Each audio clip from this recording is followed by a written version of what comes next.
Good morning, everyone.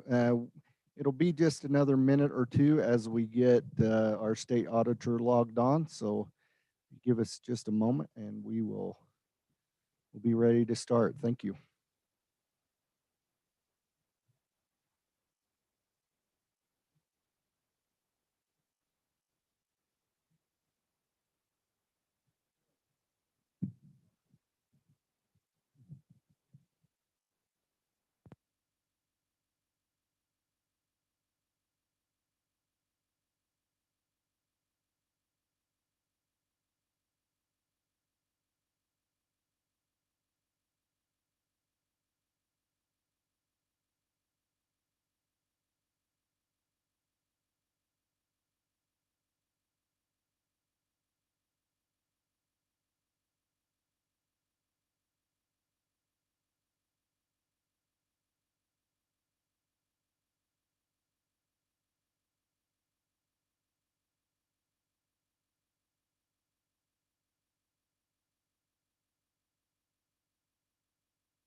Okay.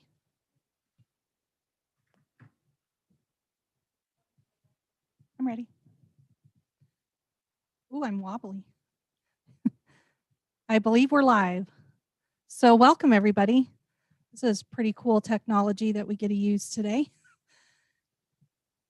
So, welcome to our December Chamber Luncheon featuring the presentation of the Women's Leadership Award. While we can't all meet in person today, we are grateful to have you as a part of our chamber family. It's kind of weird watching myself on the screen and I'm a little wiggly, so bear with me. We would like to begin today's presentation by recognizing our women's leadership sponsors. Thank you to our presenting sponsor, State Farm Insurance, Suzanne Cork. We would also like to thank our silver sponsors, A&B Bank and Holly Frontier Cheyenne Refining, LLC. And our bronze sponsor is First American Title. Thank you to all of our sponsors. I would like to take a moment to recognize some of our new members. While we can't be together to recognize our new businesses in person, we would like to give them a virtual shout out.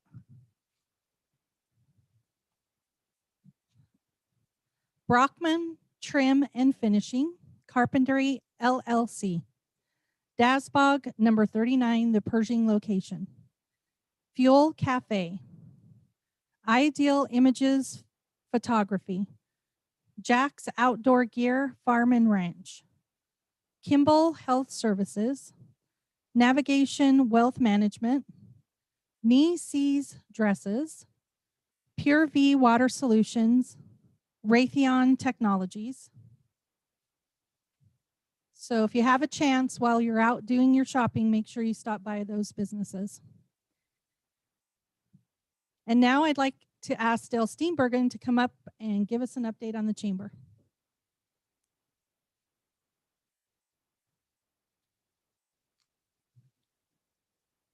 Good morning, everyone.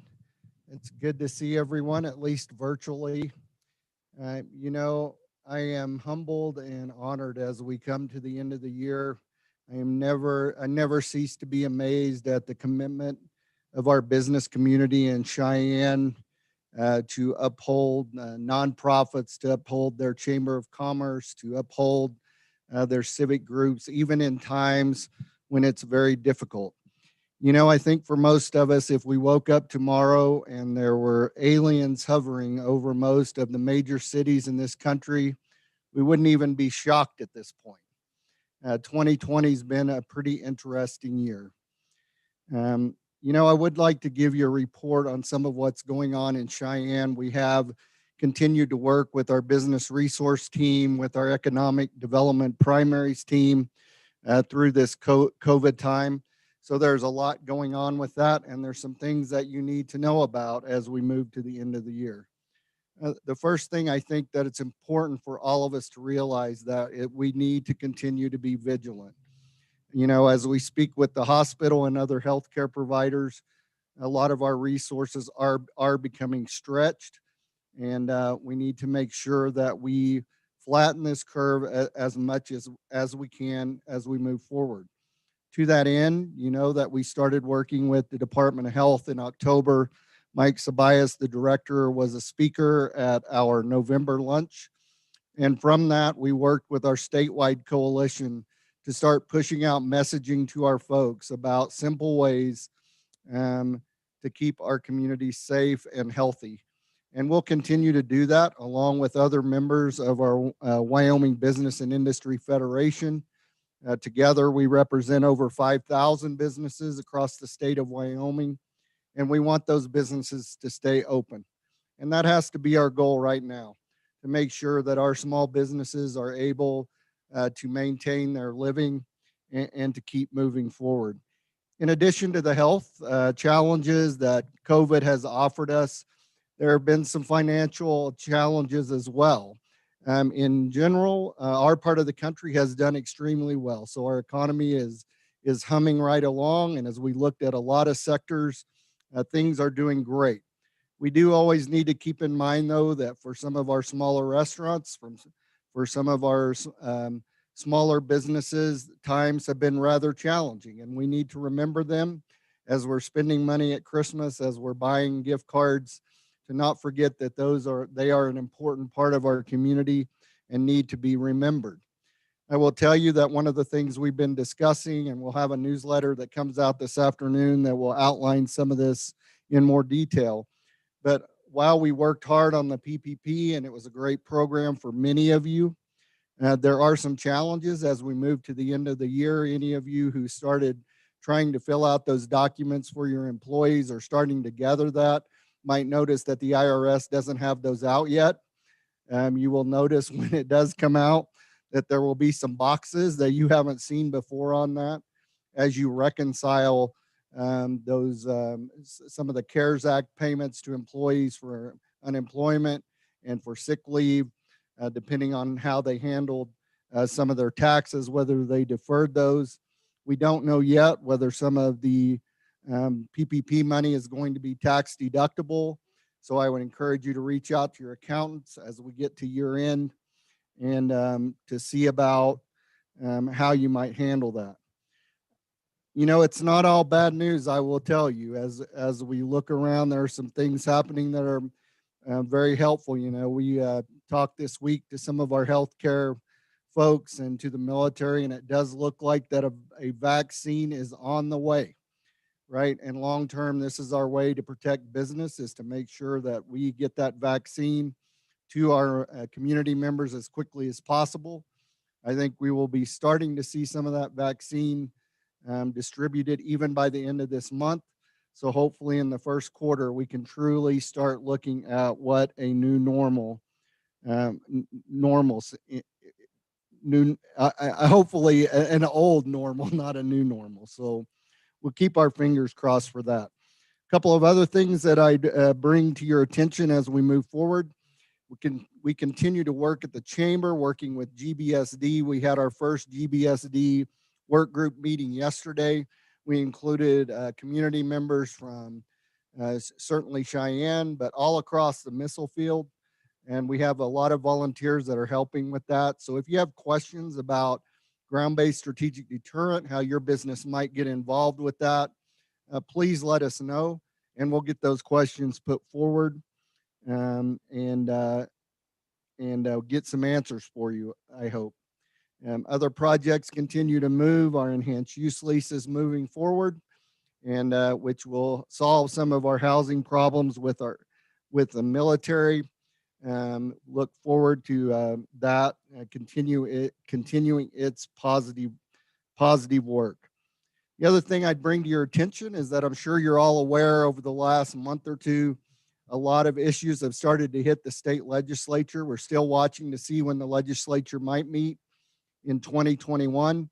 It looks like now that probably they will get together for a day or two, do some of the necessary gavel in items and swearing in, and then we'll see that session down in end of April, first part of May kind of time frame. I will tell you, it will be necessary for us all to stay vigilant, keep our eyes open as that process continues forward. We do have a significant revenue gap in the state. We have a significant revenue gap with our roads, and we have to be willing and able to work on issues that can come to a solution so that we can get those problems fixed. If we can't maintain our infrastructure, maintain our education systems in Wyoming, we will start to fail with economic development. So we'll keep you updated on that. Please be aware of those implications for your businesses, and we'll move forward from there. So I would like to thank our women's leadership sponsor today, Suzanne Cork, State Farm Insurance. Certainly, we would like to be doing this celebration under better circumstances. However, we wanted to do what we can. It's important to keep moving forward. So in the new year, we will have an event that celebrates our honorees today, and we look forward to when that day is able to happen. But we want to make sure that even though we're challenged by COVID, that we are a strong community and that we have faith in our future and that we're going to recognize those who serve among us. So with that, the next time you will hear from me at one of these events will be in January, when our mayor-elect, Patrick Collins, will address the chamber. Look forward to that discussion. But in the meantime, I hope that you and your families have a safe, blessed, and Merry Christmas. So with that, I'll turn it back over to Kathy.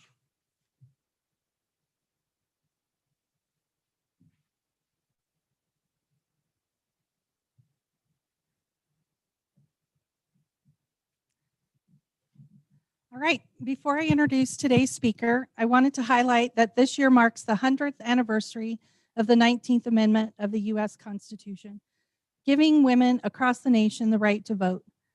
The right to vote wasn't simply handed to women, it was the result of a generations-long fight that led by Americans from all walks of life.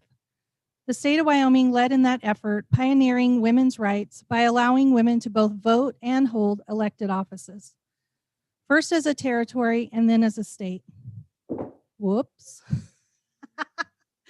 Rightfully earning its moniker as the equality state.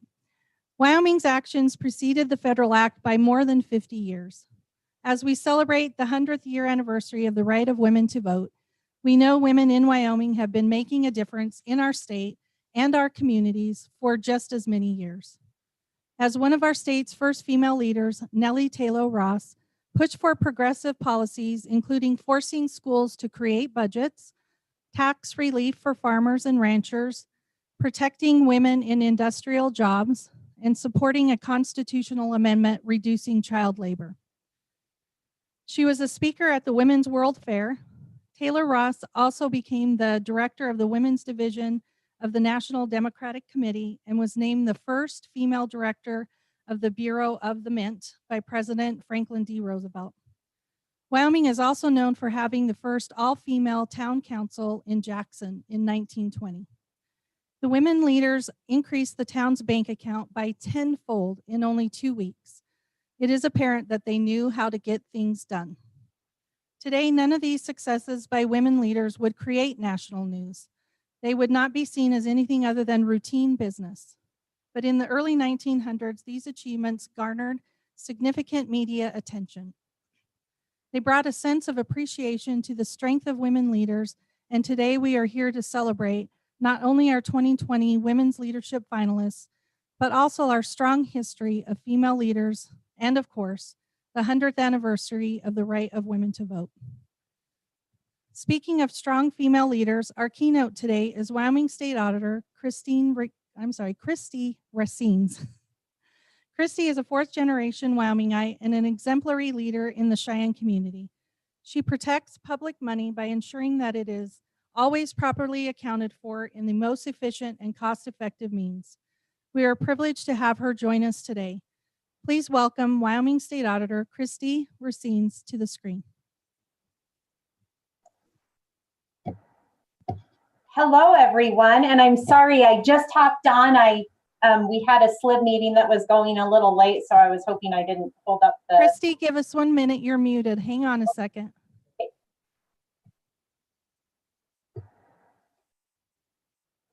Okay, try again, please. How about now? Perfect. Thank you. Okay, wonderful. Sorry I was a few minutes late hopping on. We were in the middle of a SLIB vote that I couldn't step away from, so I appreciate the patience, and I'm glad I think I'm mostly on time. But welcome, everyone. My name is Christy Racines, and I currently have the pleasure of serving as your state auditor. And so one thing I learned very quickly is to never get in front of a group and not take a few seconds to talk a little bit about my office and what I do. Most folks would assume that my job would be to, audit stuff, since that is my title, but that actually isn't true.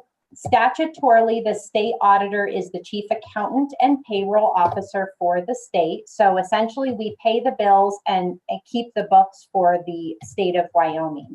And we cut about 9,000 payroll checks each month as well. So we also maintain the state's electronic accounting system, and we produce the state's annual financial statements. The state of Wyoming has a balance sheet and income statement just like a business would. It's just that ours is 250 pages long and just almost as exciting as you would think. So when I was asked to speak to all of you, my knee-jerk reaction is always like, who canceled? Who canceled on you? Am I the pitch hitter? Anyway, I did a lot of self-reflection on what I might possibly say that would be of value to this group, most of whom are far more accomplished and experienced in leadership than I am. I tend to think I'm fairly early on in my development as a leader.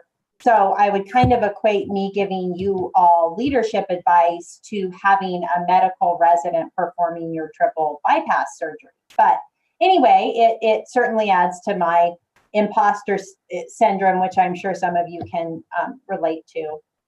But that's a good segue into my first point about leadership. And that is that it is a journey and not a destination. Said another way, it's a marathon and not a sprint. Sometimes it's 2 steps forward, 1 step back. Sometimes it's 2 steps forward, 6 steps back. There's no manual for being a great leader. Well, actually, people have written hundreds of manuals about being a great leader, but I'm sure we can all agree that you can't just read a book on it and then thou art a great leader, right? The real world is much more of an inspiration when you think about how you become a leader, or you ask somebody, what's a great leader? They're gonna think about a person or an experience they've had, or what inspires them. They're not gonna say, well, I read this book, right? And when it comes to leadership, sometimes you totally screw it up. And going back to the 6 steps back, sometimes even when you think you have a leadership situation figured out, everything changes and you have to pivot and start over. And I'll give an example of that from this year. So I have a small staff in the state auditor's office. We have 24 people. So I lead 23 people.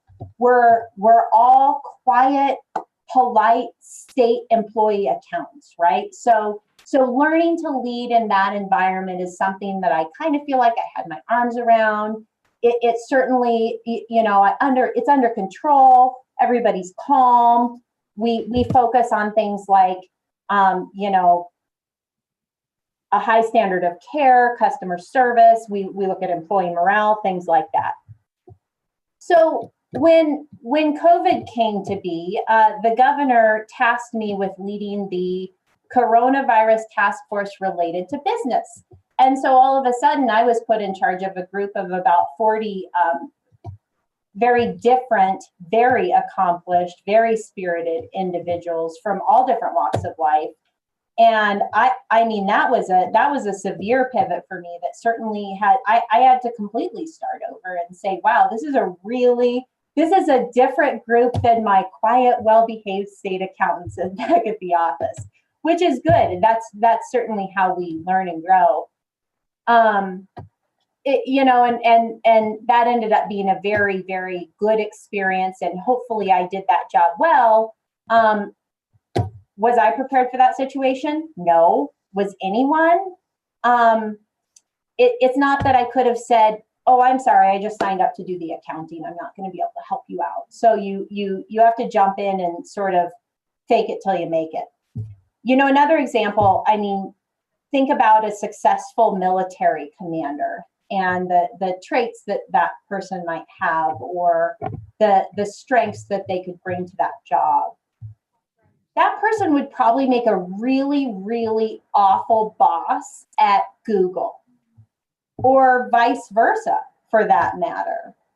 So it's important to recognize your surroundings, your audience, your end game, and just do your best to adjust where you can. So that brings me to my second point, which is extend yourself, go out on a limb. So I'm sure you all know the phrase, do one thing a day that scares you.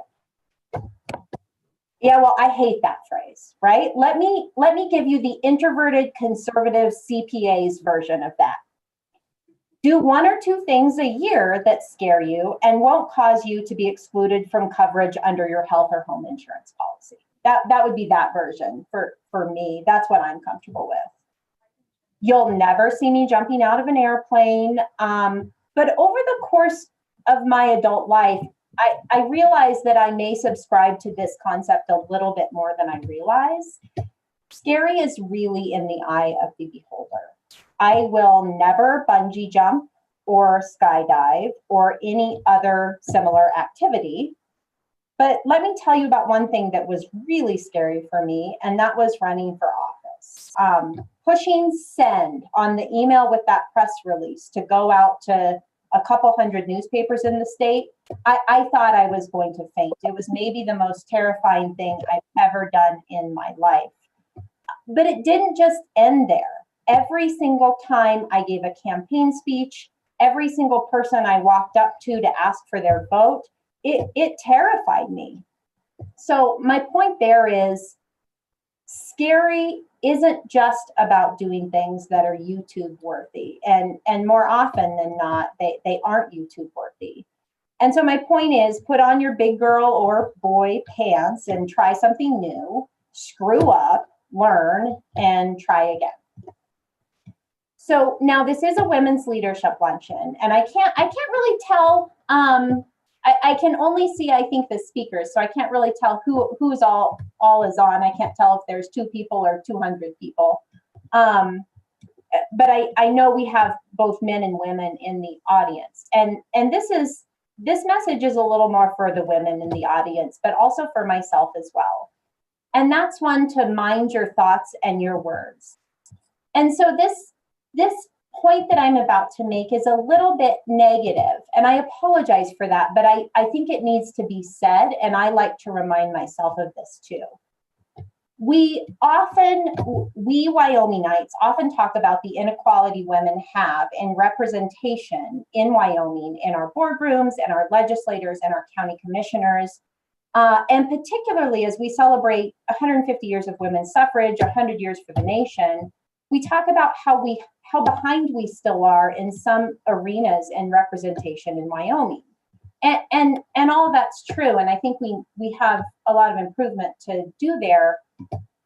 But sometimes we as women, I think, can be a portion of the problem. And here's why. And keep in mind, this is just my view. It could be crazy, but society has historically promoted sort of a negative competitive environment amongst women. And I don't know if this is back to when we were all cave women and we were competing for limited food and males, but many of us, I think, have internalized that attitude without even knowing it. And again, I include myself in that group, that there's this idea that more success for you means less success for me. When I was campaigning for office, I occasionally received comments or questions that I would consider sexist, or I would least bet money that my male opponent didn't have to answer questions like that. And these typically were like, whatever will you do with your children if you win? Or who's taking care of your children while you're campaigning? And I've spoken with colleagues that are elected as well, and that's a pretty common theme, that they get some of those sort of insensitive questions that sting a little bit. And so the interesting thing is, every time I got one of those questions or comments, it was always from another woman. And that made me sad. And that's why I said this point's negative, but I think it's important to say it out loud. And something I think about is, how do we break this cycle? How do we raise daughters that when they see other people in general, but other women in particular, succeeding, their first reaction is joy and not jealousy? And that's not necessarily an intuitive reaction. I think it's something that I have to work on, and I would guess that maybe some of you have experienced that as well.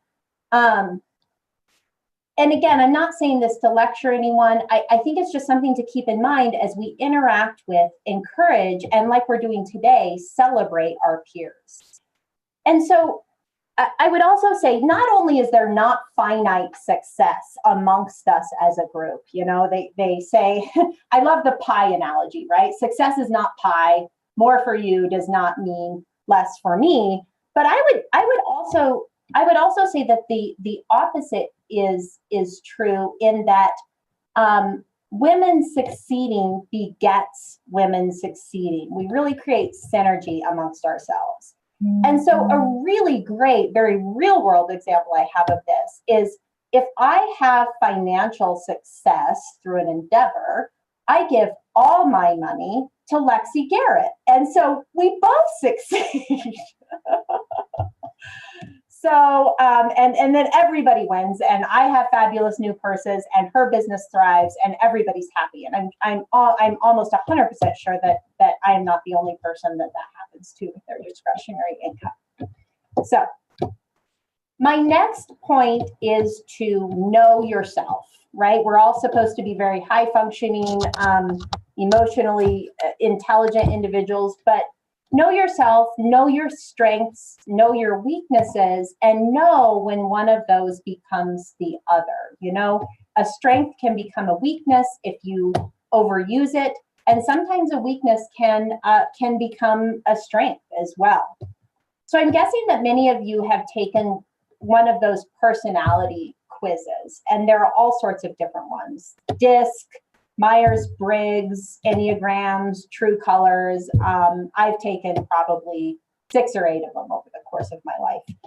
In fact, I've taken enough of these that I can now look at the potential outcomes and say, oh, I'm going to be right there. I can tell you, I'll go take the quiz, but I can tell you I'm going to be in that box, in the introverted anal perfectionist box. And I'm always right, unsurprisingly. So I recently took an exceptionally comprehensive one of these analyses, and it was the Hogan assessment. And I'm guessing that maybe some of you might be familiar with that. Asks you like 8 million questions and then churns out, you know, all of your strengths, all of your weaknesses, and all of the things you didn't ever want to know about yourself. So the difference, the results were completely unsurprising to me, right? But there was also an extensive narrative to go along with this output that it gives you. And I want to read you a quote from the narrative about me. So this is about this is talking about Ms. Racinas, as the report says. She will not engage in political behavior and will be content to follow others or serve as a team player. So I read that sentence and I think that's spot on. That's totally accurate. But I look at my life and clearly those two things don't jive. So my point is, all of the information that you can glean from these analyses and knowing your strengths and weaknesses is very useful, but take it all with a grain of salt, because it doesn't mean you can't step outside of that box and do something very different. And so my final point to go along with that is, don't just know yourself, be yourself, and don't just be yourself, own it. You know how you kind of imagine that someday you'll wake up and be a grown-up, but then you realize you are. You know, you have 2 kids and a career, and you still don't really feel like a grown-up. You sometimes wonder what you're going to be, you know, when you grow up. I'll reference that imposter syndrome I mentioned earlier. Maybe you don't fit in. Well, I've decided that's okay. It may be that I'm just lazy, but it's far too much work to keep up a persona that just isn't me. This has really hit home for me in my role as auditor. I'm going to be the best version of myself I can be, but I can't waste energy changing to meet the expectation of others. You know, I have my quirks like all of you do, and I'm just simply too lazy to change them at some point. I occasionally wear scrunchies and Birkenstocks to important meetings.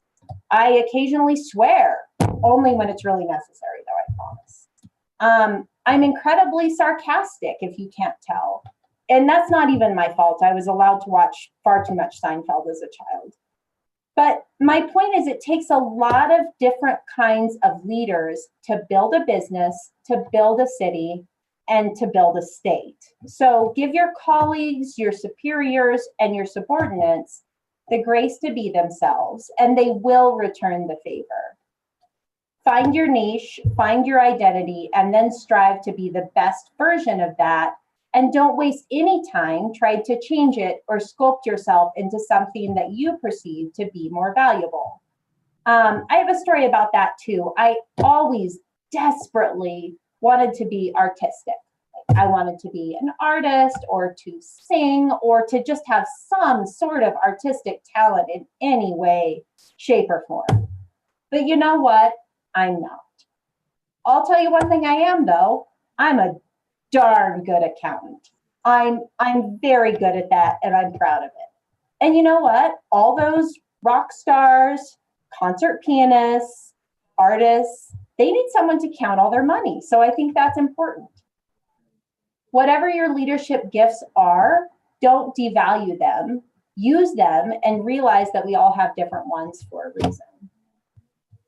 So lastly, I have a call to action for both the women and men in the audience. And this is something that, again, whenever I have an audience, I'll say this out loud and I'll keep saying it.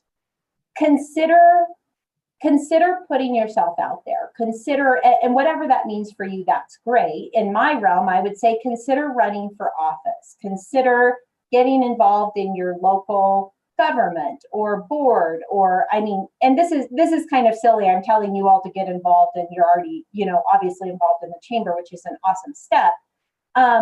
Consider applying for a board or just getting more involved in your community. It can be intimidating, and it is intimidating. And also don't give up. So I have an anecdote about that. One of my earlier public service endeavors is I really wanted to be on the Cheyenne Historic Preservation Board because I love old houses and buildings. And I thought, gosh, that's a real small baby step. I could do that. I like old buildings. I was denied twice to get on the Historic Preservation Board of Cheyenne. Now, that's not to denigrate the board. It's a lovely board. On the third time, I did finally get approved. But it is funny that you just have to keep trying sometimes. The other thing I would note is, and I think some of you probably realize this, is oftentimes women need to be asked to lead. And how we fix that and whether that's right or wrong is a separate conversation. But my message to you is to ask the women in your life to step up, and don't do it once, don't do it twice.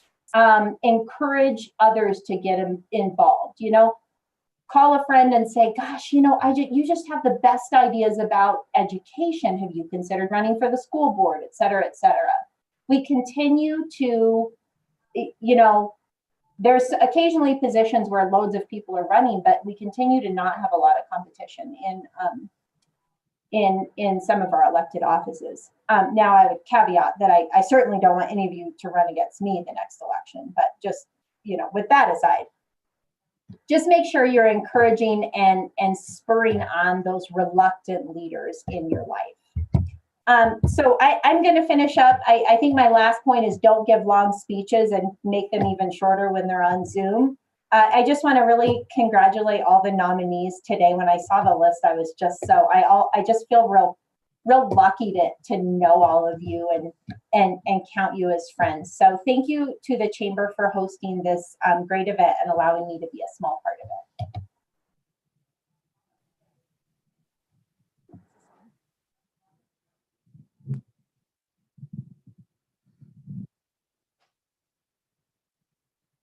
Christy, thank you so much. We appreciate your time.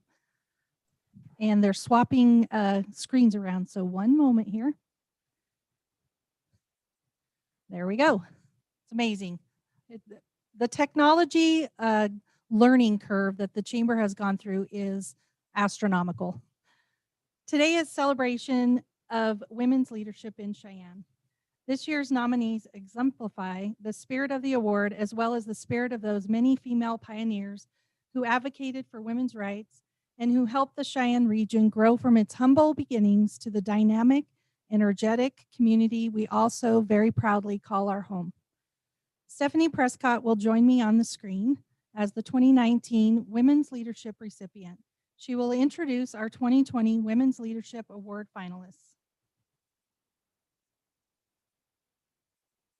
There we go.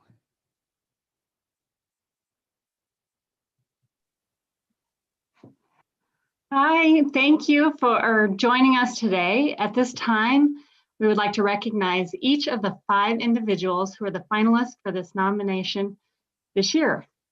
I'm proud to introduce the 2020 Women's Leadership finalists. Alexis Garrett, owner of Alexis Drake Jewelry, luxury handbags and accessories. Deborah Lee, the Laramie County Clerk. Kathy Cathcart, the President and Managing Director of Align. Laura Walter, the Senior Vice President, Marketing and Member Experience at Western Vista Credit Union. Wendy Volk, Realtor at Number One Properties. As you know, this award is very special as it recognizes incredible women in our community who are making a difference. Each year, the Greater Cheyenne Chamber of Commerce accepts nominations for this prestigious award, and with more than 50 nominations this year, selecting the top finalists from among so many impressive nominees was difficult, as it is every year. Each of the finalists is outstanding and deserves to be recognized for her accomplishments. Please join me in thanking the finalists for their exceptional work as leaders in our community. I now have the privilege of announcing this year's Women's Leadership Award recipient and sharing with you why she is truly an amazing choice. This year's award winner is no stranger to our community. She has a long-standing reputation for unwavering community support and business success. And she exemplifies the true meaning of the Women's Leadership Award. There is not a day that goes by that you won't see her demonstrating how female leaders have a strong footprint in business, civic, and community engagement. Our honoree has been an integral part of many organizations in our community, including CAMEA, Zonta, and the Greater Cheyenne Chamber of Commerce. In a year like 2020, dedicated leaders are essential, and their commitment made a difference for organizations, businesses, and individuals alike. This year's recipient truly embodies the Chamber's view of servant leadership. As her response to the COVID-19 challenge meant businesses remained open, individuals paid their bills, and the policies that impacted the well-being for so many were addressed in a timely and meaningful way. She is a steady rudder on the tiller of the state's largest business organization, steering both the organization and the community through the troubled waters of 2020. Some examples of her work include: she was instrumental in setting up Cheyenne's COVID Relief Fund. She helped establish an economic development leadership call within days of the onset of the pandemic. Her board was gathered and responding to the pandemic within 2 days of the state shutdown. She organized the first Paycheck Protection Act and CARES Act call in the state of Wyoming. She was instrumental in organizing the Cheyenne Chamber's business response team, whose sole purpose has been to help businesses through the pandemic. She would, of course, say that she was just one of many regarding these achievements. And to be honest, we would expect nothing less, as she helps those around her in a humble and unassuming way. If you saw our honoree in the past few months as folks were stressed and scared and depressed, and you asked her how she was doing, the likely response would be, "I'm just peachy." We are pleased to recognize our 2020 Women's Leadership Award winner,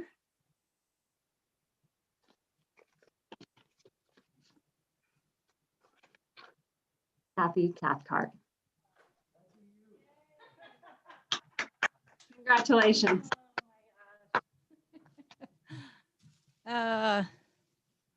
Is my mic live now? Oh my gosh. Well, you guys did a really good job of keeping that a secret. I have to say thank you, and I just absolutely have to say it is an honor to be on a list of women like the nominees this year. I just can't even begin to say what an honor it is to be listed with these women. I need to say, you know, this came from parents who had very high expectations. My dad would always say, leave it better than you found it. And y'all know my mom used to say, rise and shine. That was how we started our day all the time. Had many, many bosses that were amazing mentors, and just, I couldn't ask for better mentors in my lifetime. I need to thank Align. Holy cow, what support I get from my employer day in and day out. We're so supportive of work in the community and the place we call home. And now I'm getting really emotional. So I just have to say thank you, thank you, thank you. I'm truly honored and blessed, and thank you very much. I didn't see this one coming.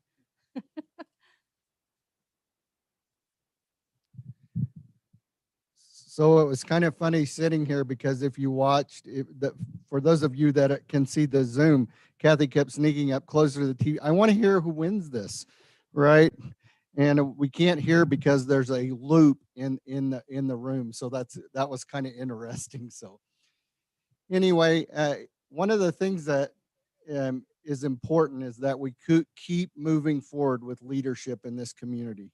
So I hope that all of you reach out to all of our finalists and let them know how much you appreciate them, because every single person that we are honoring as a finalist today, certainly many others in that more than 50 that we received in nomination, deserve this award. And we are a great community because of the great leadership that these people exhibit for us, fighting on our behalf all year long, 365 days a year. So please reach out and thank them. And in the spring, it will be a joy to see each of you in person and congratulate you in a more formal way. Thank you for joining us today for this virtual presentation. We are so pleased that you took a little time out to recognize some of the great leadership among us. Thank you to our auditor, Christy Racinas, for joining us today and giving us an inspiring message, as she always does. Keep up the good work, auditor. I know you've got a lot on your plate. It's going to get heavier as the new year comes in. Please join us in January as we hear from Mayor-elect Patrick Collins. Have a wonderful holiday season, and we will see you in the new year. Thank you, everyone.